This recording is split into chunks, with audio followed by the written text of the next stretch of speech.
todos nós.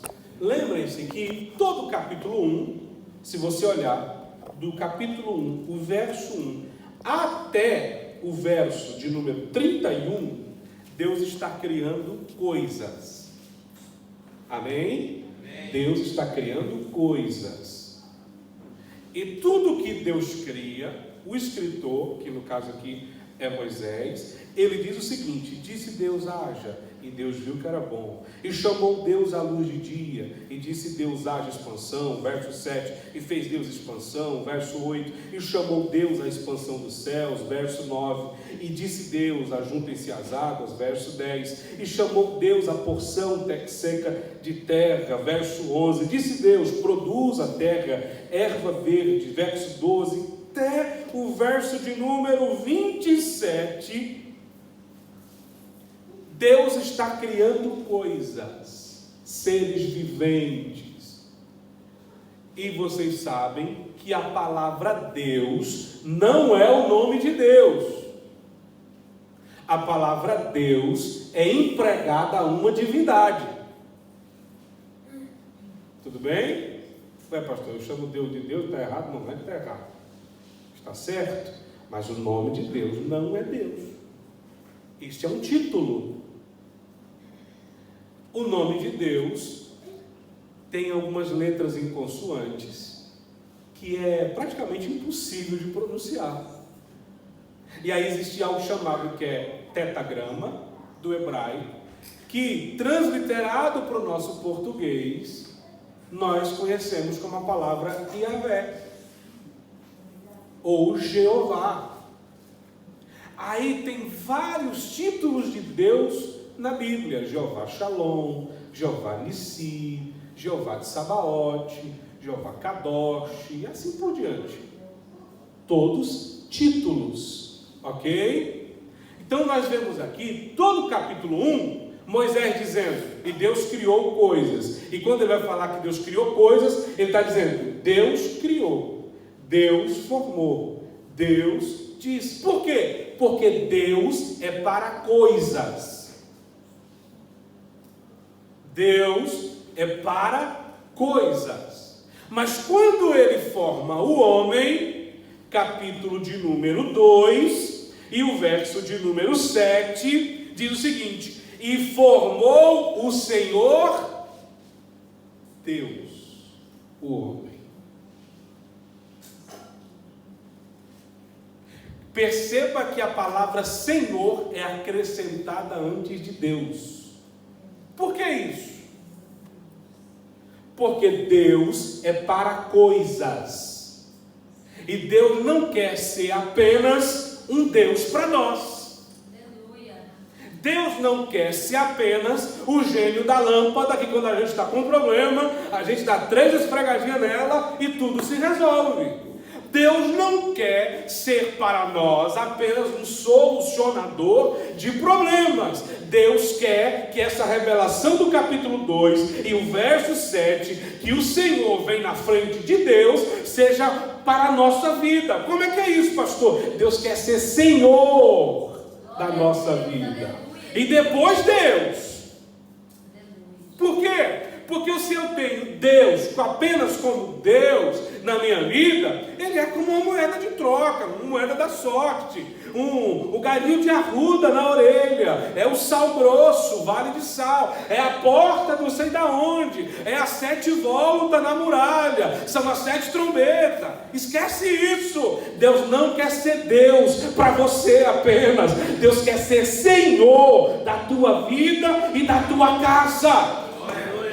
Porque como o Senhor, Ele cuida, Ele adorna, Ele exorta, Ele edifica, Ele trata, Ele trabalha, Ele tem comunhão, Ele senta à mesa, Ele fala, Ele ouve, Ele se revela, Ele faz com que as pessoas e as famílias se unam, Ele tira do meio toda angústia e perturbação e torna paz no lugar. Quando Ele é Senhor, nós temos alguém de autoridade sobre a nossa vida. E é isso que Davi está dizendo no Salmo 23. O Senhor é o meu pastor e nada me faltará. Aleluia. Então quando Deus é Deus apenas, gente vem no culto só para receber o milagre. Se eu perguntar quem veio no culto e recebeu o milagre hoje, todo mundo vai levantar a mão. E é errado, pastor, receber o milagre no culto? Não, não é errado. Mas Deus não quer só te dar milagre não, irmão. Ele não quer ser só o Deus de milagre, Ele quer ser Senhor da tua vida. Ele quer ser Senhor dos teus desejos, Senhor das tuas vontades pecaminosas, Senhor dos teus desejos sombrios, que você não pode contar para ninguém, porque ninguém vai entender. Meu pai está louco, está maluco. Vai. Não, eu não penso essas coisas. Já mentiu, já me pegou. Entende? Senhor. Deus está dizendo para Adão: Adão, eu não quero ser só Deus, eu quero ser Senhor da sua vida. Quero andar. Adão, como Deus, eu te criei, então eu ficarei do meu trono inacessível e você que se vire, meu irmão. Não, eu quero ser Senhor, eu quero descer todo dia no jardim para trocar ideia com você. Eu quero ser Senhor, Adão, eu quero descer todo dia no jardim para te ajudar a colocar nome nos animais. Adão, eu quero ser Senhor, eu quero todo dia descer no jardim e ver a necessidade que você tem para poder suprir a necessidade que você tem. Se Deus fosse só Deus para Adão, Adão estava sozinho até hoje.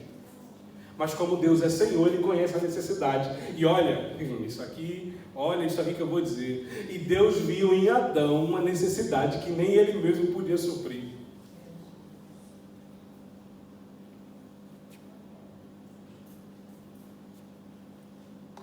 Qual era? Hã? A mulher. Você tem noção do que é Deus? Todo-poderoso, eterno, sublime, santo. Olhar para Adão e ver em Adão uma necessidade que ele não é capaz de suprir. Ele falou: não é bom. De tudo que Deus fez, ele diz: bom é bom. Viu Deus que é bom, que é maravilhoso. Aí Deus olhou para Adão e falou: não é bom. Que o homem viva só. Vou fazer mais de tudo porque Deus é Senhor. Deus, como Senhor da sua casa, Ele conhece as suas necessidades. Dentro do plano de oração do judeu, quase nunca ele pede. Sabia disso? Raramente você vai ver um judeu orando e pedindo. Aí Paulo tem um texto que ele diz assim: por esta causa eu me ponho de joelhos. Quando ele está dizendo isso, ele está dizendo por uma causa em que ele vai fazer um pedido para Deus. E aí então ele se põe de joelhos, porque nem para orar eles se ajoelham em casos extraordinários. Aí eu ouvi um podcast, que eu estou viciado no podcast. Eu também. É bom demais, a gente aprende muito. É um conteúdo fantástico. E aí eu vi um judeu dizendo, e alguém fez uma pergunta para ele, a pergunta que eu queria: vem cá, por que vocês não costumam pedir nada para Deus? Aí o judeu disse assim: é simples, por um motivo só, nós temos Deus como Senhor, e Yahvé é Senhor da nossa casa. E além de ser Senhor, Ele é o nosso melhor amigo. Aí ele diz o seguinte: então, como que eu tenho um melhor amigo, alguém que sonda tudo, que é Senhor sobre mim, vai me deixar faltar alguma coisa?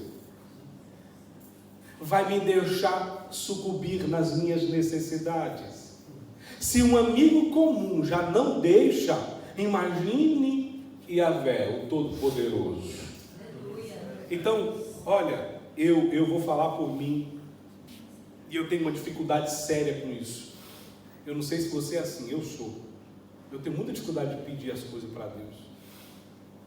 Eu tenho muita dificuldade. Por quê? Porque eu olho para tudo em mim, o que eu vivo, o que eu estou a viver, a minha família, a minha casa, por mais necessidades que eu tenha, eu não consigo pedir, porque eu olho e falo: poxa, eu não merecia nem estar aqui.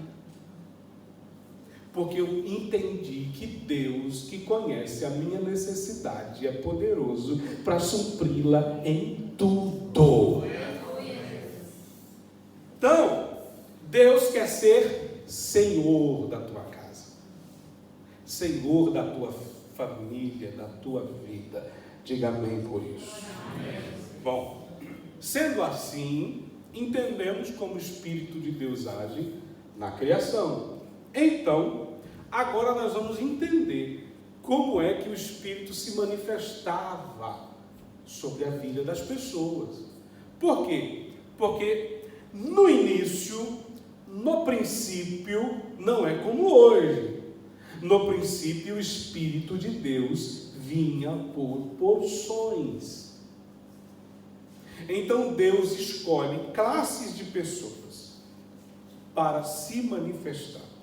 Então, eu quero falar sobre essas classes de pessoas que Deus escolheu para se manifestar.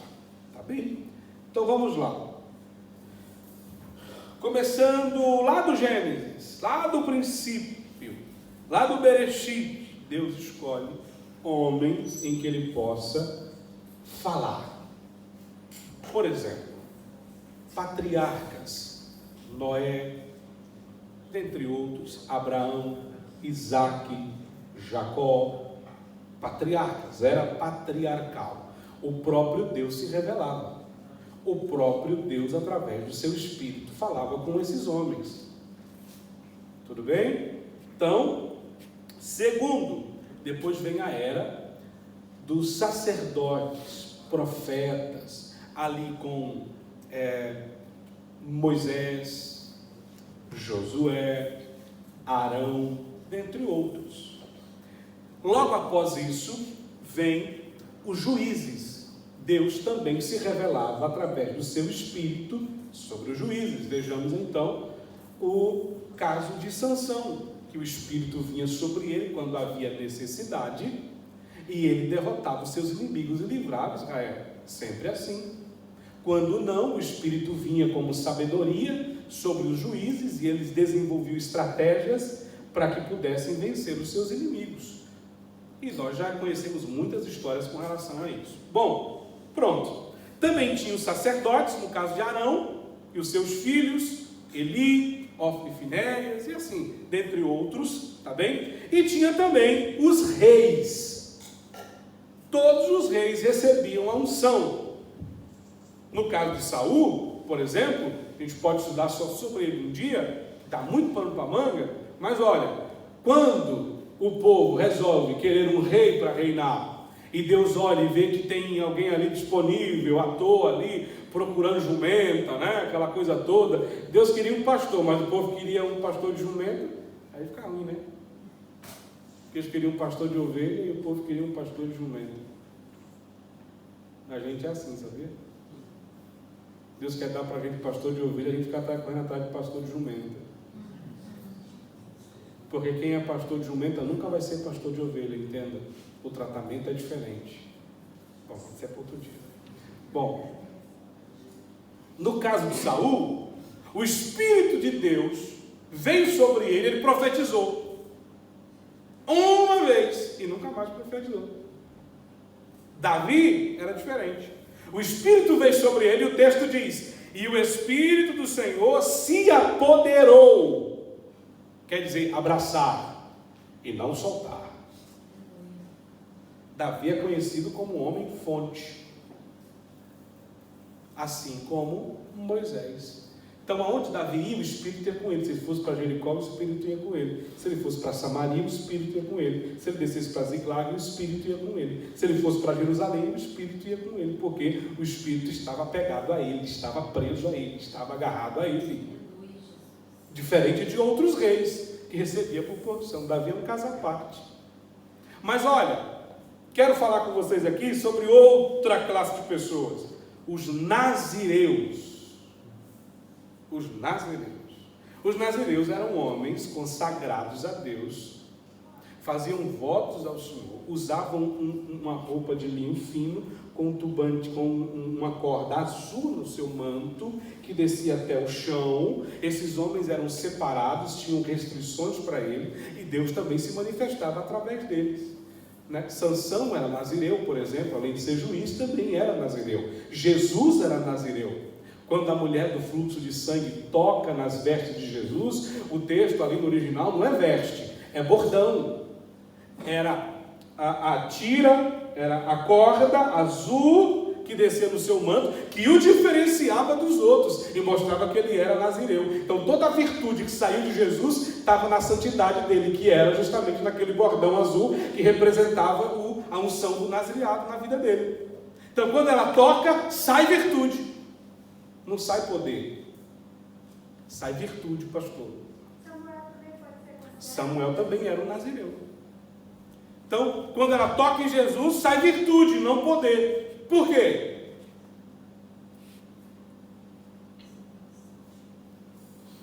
Porque poder, para ser poder, ele tem que estar concentrado.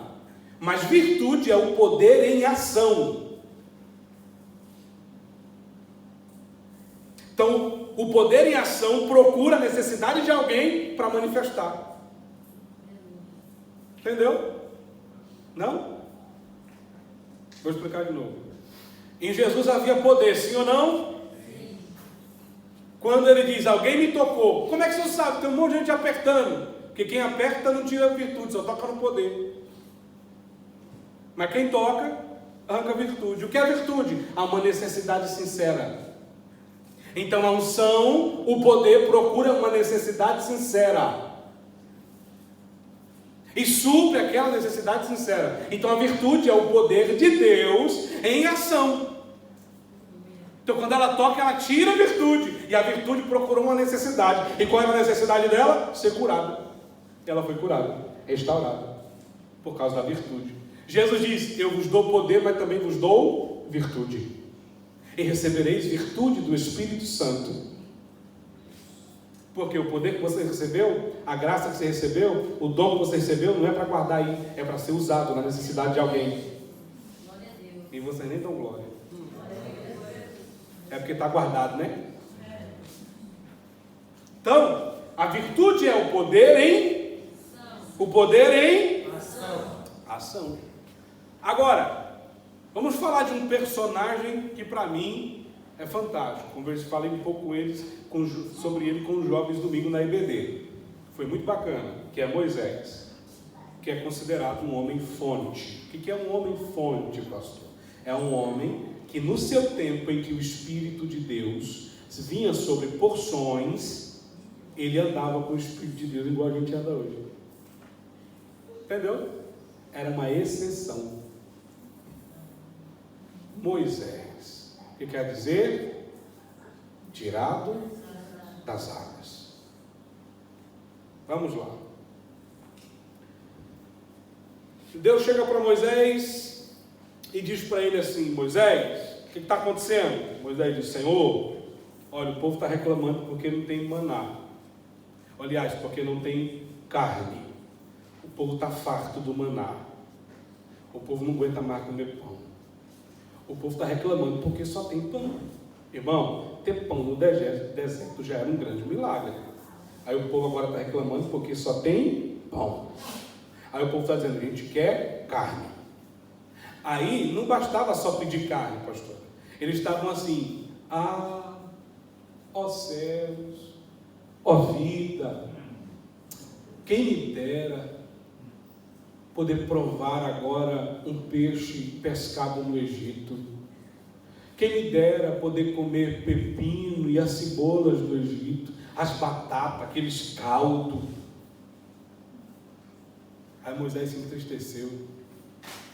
Aí Deus olhou e falou, vou matar todo mundo. Ô raça ruim. Deus falou, vou matar tudo. O povo estava com saudade de pepino e de cebola. Gente, onde tem pão, quem é que lembra de pepino e cebola? Deus disse, Moisés, o que está acontecendo? Moisés falou, Senhor, estou chateado, estou bravo, esse povo, olha, não dá não. Como é que o Senhor tira esse povo de lá para vir para cá? Eles estão dizendo que estão querendo comer carne, que o povo quer ir na churrascaria de todo jeito. Está um negócio terrível aqui. E eu não dou conta disso aqui não. Deus falou, Moisés, o problema é carne? É carne. Tá bom, diga para essa raça ruim que eu vou dar carne. Eles vão comer carne durante 30 dias, até sair carne pelos seus narizes. Olha Deus. Aí Moisés falou para Deus, Senhor, o negócio aqui está pesado demais, Senhor, eu não estou dando conta. A demanda é muito grande, só de homens são 600 mil, fora mulheres e crianças. Não vou dar conta disso aqui não, está pesado. Deus disse, não tem problema não. Separa 70 homens, príncipes, anciões do seu povo, da sua casa, homens idôneos, e reúne eles na frente da tenda da congregação, que eu vou tirar do espírito que está em você e vou dar para eles. Moisés falou, fechado. E Deus falou para Moisés, diga para o povo que amanhã, a essa hora, eu vou mandar carne. Fala para eles ficarem espertos. Eu acho engraçado as coisas que Deus faz, sabe? Porque como é que eu pensava que a carne vinha? Já assado, franguinho descendo assim do céu, já ó, tipo estilo desenho do pica-pau, já, sabe assim? Igual o pão. Achava que o pão já vinha assadinho, né? Tava quentinho, já tá aquela fumacinha saindo assim. Não. Deus soprou um vento no mar, que trouxe um rebanho de codornizes que voava a 1 metro de altura do chão. Então o povo estava aqui, pegava aqui, pegava aqui, pegava aqui, pegava aqui, e ia amontoando. Fizeram montanhas de codornizes. Prepararam, comeram, e o povo comia, e o povo comia, e o povo comia, e o povo comia de uma forma tão louca que Deus se irou. Deus mandou uma praga, matou meio mundo. Como é que é o nome daquelas doenças que... A intoxicação alimentar. Deus mandou uma intoxicação alimentar no povo. Praga. O texto diz, foi Deus que mandou. E matou meio mundo. E o povo comeu carne, até sair carne pelo nariz, durante 30 dias. Ninguém aguentava ver mais uma codorniz voando. Aí Deus disse a Moisés, reuniu o povo, os 70 anciões? Reuni. Pois, vou tirar do teu espírito e vou colocar sobre eles. E eles serão capacitados, receberão capacitação para te ajudar na administração desse povo no deserto. Irmão, pera lá. Geralmente Deus envia o Espírito. Sim ou não? Mas aqui ele está dizendo, eu vou tirar do Espírito que está em tu, está em você. Isso quer dizer o quê? Dividir um pouco a responsabilidade. Também, mas é que o Espírito estava com Moisés. Se ele tivesse com Deus, ele falou, vou enviar o meu Espírito que está aqui, está bem? Não, eu vou tirar do Espírito que está em ti, porque o Espírito já estava em Moisés. Aí o Espírito é liberado de Moisés para os 70. Os 70 são cheios, estão profetizando. Só que tinha 2 que não estavam no meio dos 70. Ó, o 2 falou assim, tudo bem, só os 70 que vai receber, não tem problema não, mas eu vou ficar aqui na porta, vai que sobra alguma coisa para mim. E os 2 que estavam na porta da tenda do encontro, receberam o Espírito de Deus também. Aí o texto diz que eles profetizavam. Enquanto os 70 profetizou e nunca mais profetizaram, diz o texto, esses 2 que estavam na porta profetizavam e não paravam. Meu Deus. Aí alguém chegou correndo para fuxicar, sabe os fuxiqueiros de plantão? Falou, ó, pastor Moisés, isso aqui tem 2 caras ali que não param de profetizar, rodopia, pula, se pendura no ventilador, fala umas línguas malucas, não dá certo, tem que parar esse negócio. Aí Josué já encostou perto de Moisés e falou, o senhor quer que eu resolva lá? Eu meto a espada, mando todo mundo para casa, todo mundo cala a boca, fica quieto. Moisés falou, está com ciúme de mim, irmão? Você está com ciúme? Porque eles estão profetizando.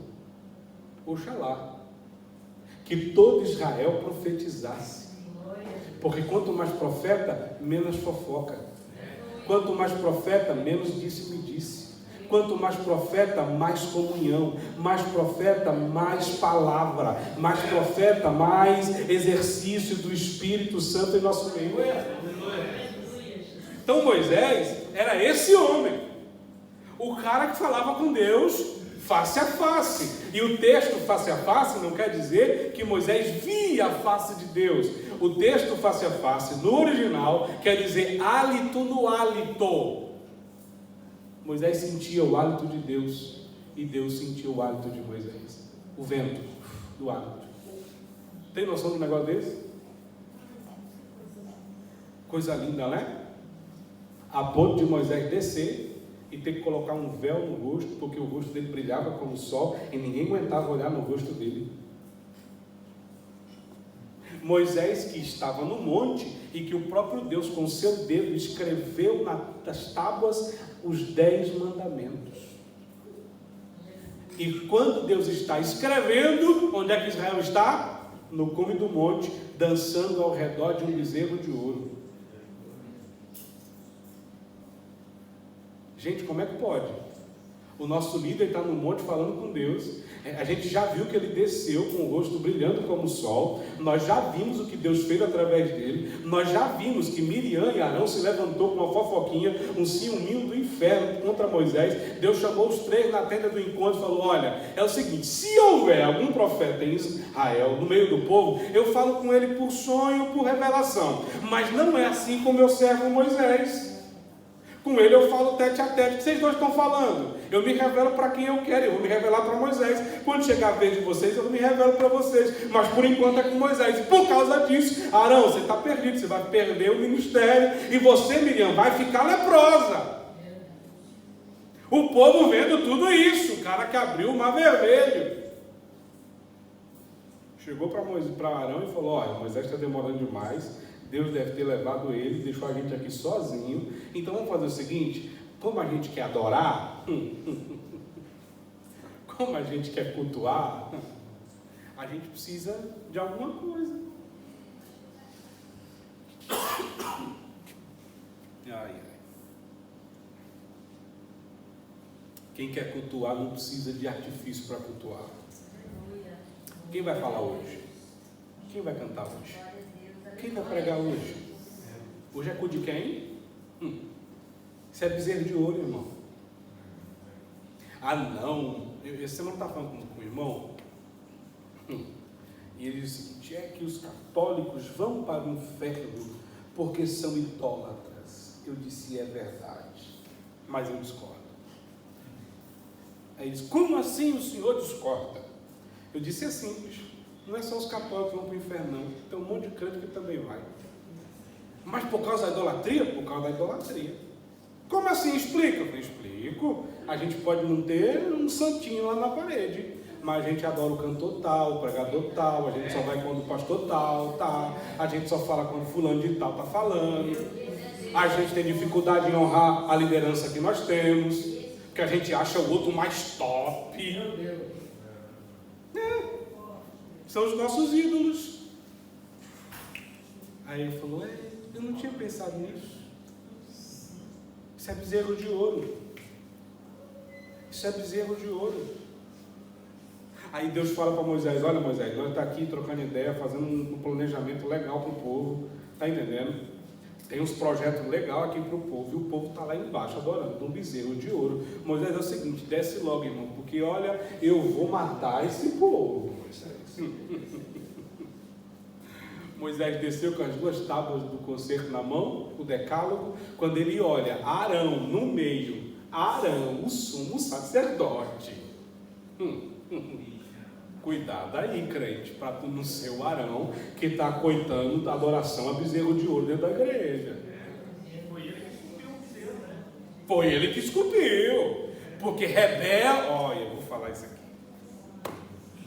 Rebelde é o seguinte: quem não tem compromisso com Deus, põe os outros no meio da panela, depois que a panela estoura, ele sai fora e te deixa sozinho no negócio. O povo, pastora, o povo fez Arão construir a desgraça do bezerro de ouro.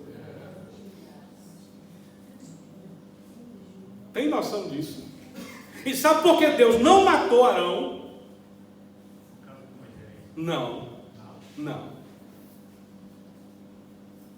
Porque Arão estava com a estola sacerdotal.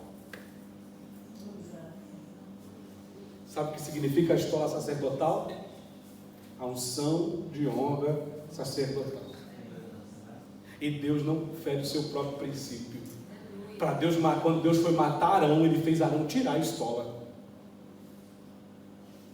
Isso aqui é muito lindo. Porque o que tem de Arão, levantando bezerro de ouro, todo mundo está dizendo, tá vendo aí, ó, Deus não faz nada por quê? Está pregando, mas está adulterando. Está pregando, mas tem 3 mulheres. Está pregando, mas está mentindo. E Deus não vai fazer nada, calma, que ele está com a estola ainda. Vai chegar a vez dele.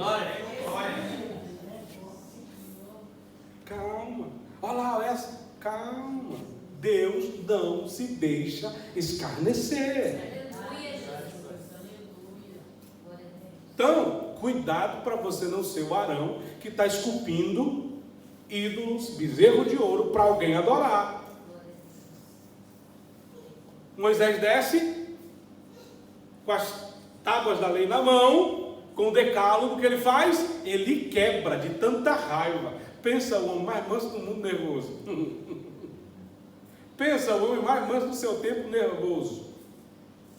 Ele diz o seguinte, que eu acho muito interessante. Quem é do Senhor? Vem para o meu lado. Os levitas vão para o lado de Moisés, porque não tinha nenhum levita adorando, e algumas outras tribos vão para o lado de Moisés. E fica a outra parte, aqueles que estavam adorando o bezerro de ouro. Porque quando alguém levanta bezerro de ouro, não é todo mundo que cai não, tá? Deus ainda tem os seus remanescentes. Deus já vocês ficou? A morrer todo mundo. Moisés é esse homem. O homem fonte. O homem que fala com Deus. E tudo que Deus queria, através do tabernáculo, era morar no meio do povo.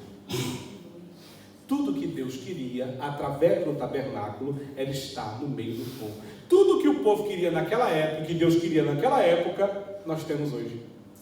Aleluia. Não temos tabernáculo, mas somos o tabernáculo, e o Espírito de Deus habita em nós.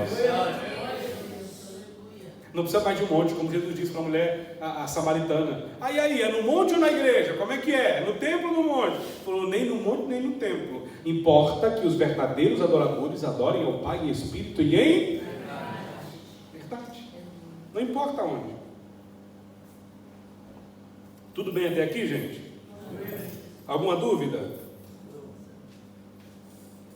Não? Por favor, ufa. Os filhos de Arão, eles não usavam essas Estola sacerdotal. Eles morreram. Sim. Só o sumo sacerdote usava a estola. Os sacerdotes não. A estola era para apenas o sumo sacerdote. Urim e o tumim, as 4 pedras, e a estola sacerdotal que estava por cima, turbante na cabeça, enfim, apenas o sumo sacerdote. Por isso que eles morrem quando invocam o fogo estranho ao Senhor. Ok? Mais alguém? Tranquilo? Então bora. Bom, com base em tudo isso, o Espírito se manifesta através dos seus homens fontes, né? E Moisés e Davi, para mim, são 2 exemplos clássicos, claros disso. Mas também tem outro exemplo que é muito interessante, que é o exemplo de Samuel. Samuel também era um homem fonte, porque tinha, além de ter tríplice ministério, também era um homem santo e reto diante de Deus e diante do povo. Samuel se você não olhar com cuidado a vida de Samuel, você vai ver que Samuel não pecou. Mas num dia só ele cometeu 7 pecados. Quem se lembra? Na escolha do rei. Na escolha do rei. Muito bem. Num dia só, ele olhou 7 camaradas, Mas estava com medo. bombado, cara de rei, porte de rei, voz de rei, mas que Deus não escolheu para ser rei. Num dia só. Foi pegando ali a botia de areia e falou, guarda isso aí, vai fazer o que isso aí? Não, esse aqui certamente é o homem que o Senhor escolheu. Meu irmão, tu olha a aparência, eu olho o coração, aguenta aí. Segura a emoção, Samuel. Não é isso aí não. Por que tu passa todo mundo? Não seria um pecado, seria uma dúvida, né? Sim, é que a dúvida ela gera pecado, né? Nem sempre, né? Sim. Às vezes pode ter uma dúvida de uma coisa Mas na hora, mas para a unção, ela se torna um erro. E o pecado, dentro de grosso modo, é errar o alvo, é um erro. É o errar o alvo. Então, num dia só. Eu acho que ele deixou o espírito de lado, deixou a carne falar mais alta, né? Nem se trata tanto dessa questão, é porque assim, quando a gente fala de pecado, o que a gente já pensa? Em pecados grotescos, coisas, né? Mas o pecado o que é? Nada mais é do que errar o alvo. O pecado é isso. Na verdade, é uma atitude seria errada. uma desobediência, né? Seria uma desobediência, porque não era aquele que Deus falou. Sim. Então já pensou? São tentativas. Se Deus não falasse com ele, tinha um jeito. Mas eu me refiro a isso. Sim. Ele não consumou. Isso. Mas Ele teve a dúvida. teve a dúvida. Mas E sim, na sua sim, dúvida, sim. ele teve a ação. É. Porque a ação dele é pegar o vaso e na hora que ele pega o vaso e vai, Deus diz: não mandei, não falei, né? Então, a ação dele gerou uma reação. Se Deus não fala, ele tinha um jeito, né? Ele foi enganado pela ótica humana. Mas não é muito diferente de nós. Não é. Se Deus não fala, a gente faz. Eu ia falar isso porque eu acho que qualquer lugar de Samuel eu pensaria a mesma coisa. Num dia, isso para mostrar que mesmo sendo Samuel um cara que tinha tríplice ministério, um cara que ouviu a voz de Deus, falou com Deus a noite inteira, um cara que era santo diante de Deus e do povo, e o povo dava testemunho dele, errou de vezes. Eu vejo aí que ele ficou com medo, sabe? Porque Deus falou bravo com ele, falou: até quando terás pena de Saul? Também, porque Ele pegou e acabou. Samuel insistiu na chamada de Saul, né? Por quê? Porque para Israel ter um rei, mudança de rei era muito ruim. E lembrem-se, ele tinha tríplice ministério, além de ser sacerdote, além de ser profeta, ele foi juiz. Ele era o último governante antes de rei. Então ele sabia exatamente o impacto que a troca de um rei causaria para o povo. Isso é muito sério. Da mesma forma que é um impacto muito grande a troca de um presidente para uma nação, só trocou lá e já era. Não é isso, não é assim. Era de um rei. Então ele sabia muito bem, então ele insistia. Para quê? A fim de que o povo não sofresse. Só que chegou a hora, ele falou: meu irmão, é o seguinte, já falei para ti que eu não quero mais esse cara aí. E só quem colocava e tirava era Deus, através do seu profeta. Então, ele segurou muito tempo para ungir outro rei. Entende? Tudo bem? Pastor, só dar uma coisa. Nesse caso de Samuel, né, dessa dúvida, como falou, é só Deus se revelando como ele vê, como a gente não vê, né? A gente olha, como ele mesmo diz, para a aparência, para o físico, como Samuel olhou. Mas Deus, ele olha para o nosso coração, no caso da vida, ele estava no pasto, cuidando das ovelhas. Então é mais uma maneira também de Deus se revelar para cada um de nós hoje em dia, né? Ali eu vejo como esse é um aspecto, mas como Deus dizendo para nós: olha para Samuel, quem ele foi, quem ele era, um homem que era tão reto diante do Senhor, mas que também teve fragilidades, que também teve o seu momento de fragilidade, para que nós entendamos que por mais que nós recebemos de Deus, nós somos homens e falhos e fracos e podemos errar, podemos pecar. Isso é para nós entendermos que nós somos frágeis, somos de barro mesmo, qualquer coisinha trinca. Qualquer coisinha tem que voltar para a mão do oleiro, não tem jeito. A nossa vida precisa ser uma manutenção diária diante de Deus. É isso, esse aspecto que nós tiramos de tão precioso da vida de Samuel, né? Que a gente compara com o Saul e o Davi. Davi, se tu for lá no contexto, ele é muito pior do que Saul nas áreas que ele Sim. É muito mais grave que ele comete Sim. do que o que Saul faz. Sim. Né? Só que eu vou falar uma coisa séria. O Davi fazia a manutenção disso.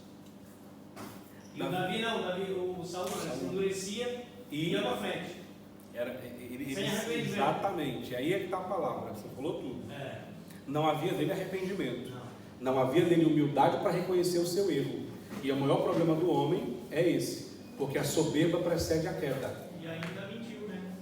Exatamente. Olha só, Deus disse através de Samuel para Saul: vai, mata todos os inimigos, criança, velho, todo mundo, animal, tudo, não sobra ninguém. Tá bom, ele subjugou o povo, ganhou a batalha, pegou o rei, guardou o rei, fez uma aliança com o rei, pegou todos os animais e guardou em algum lugar ali. Aí o texto diz que ainda foi oferecer sacrifício ao Senhor. Não esperou o profeta chegar, como a ordem era para ser. Aí o profeta chegou e falou: vem cá, não falei para tu esperar? Você é rei, você não é sacerdote. Cada um no seu quadrado, meu irmão. E você fez o que o Senhor falou? Fiz tudinho que o Senhor falou. Você matou todo mundo, fez tudo? Fiz tudinho. Aí Samuel ouve o berro dos bois e das ovelhas. Que berro é esse aí? Não era para matar tudo? Ah não, é que eu guardei o melhor para aqui para oferecer ao Senhor. Oi? Aí Samuel fala para ele: vem cá, deixa eu te contar uma coisa. Melhor é obedecer do que sacrificar mesmo. Deus falou: vou matar, mata. Acabou. Então, tudo isso foi gerando um desconforto e uma quebra de princípios na vida de Saul, a ponto dele não reconhecer o seu erro. Com Davi fez coisas piores, fez. Porque, irmão, o que Davi fez é de uma sem vergonhice, de uma canalice. Mas quando ele caiu em si, rasgou as vestes, colocou a cara no pó e disse: Senhor, eu errei, eu pequei. Pode me tirar o reinado, pode me tirar tudo, só não me tira o teu espírito.